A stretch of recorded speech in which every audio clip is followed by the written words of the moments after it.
পর্দা ভালো করে পরিষ্কার করে তারপরে মাংস বিক্রি করে। বিটুবাবু বাজারে সাহেবের দোকানে এই পর্দাতে মাংস বিক্রি করা হয়। আপনারা নিশ্চয়ই দেখেন কীভাবে পর্দা পরিষ্কার করতেছে।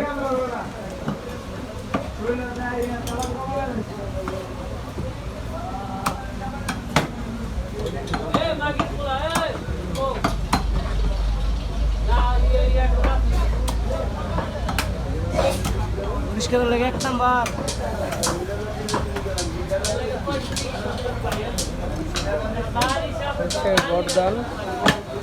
বর্দানের মাংস খুব টেস্টি, আর করলির মাংস, এই দুইটা মাংস অনেক মজাদার।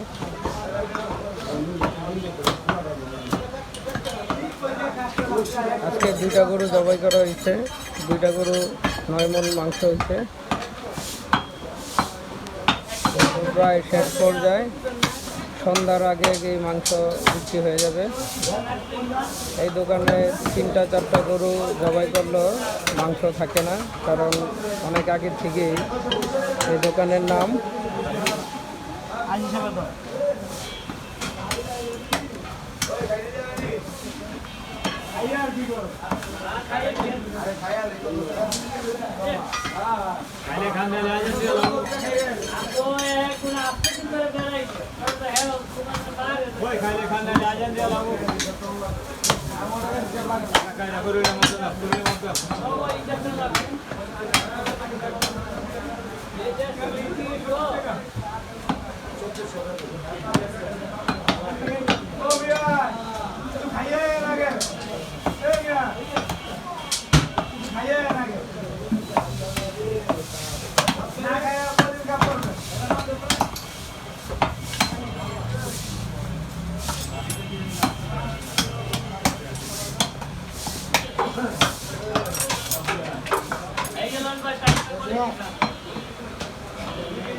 এবার ঈদে বেচা কিনা কেমন হয়েছে কাকা?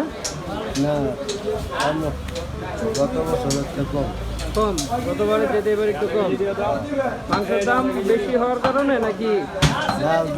মনে করেন 800 টাকা কেজি বেশি, মানে 1000 টাকা কেজি, তারপরে বেশি বিক্রি হয়েছে।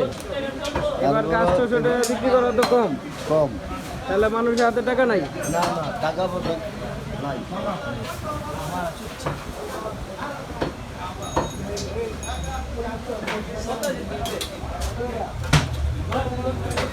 মানুষের হাতে কোনো টাকা পয়সা নাই, রুজি রোজগার নাই।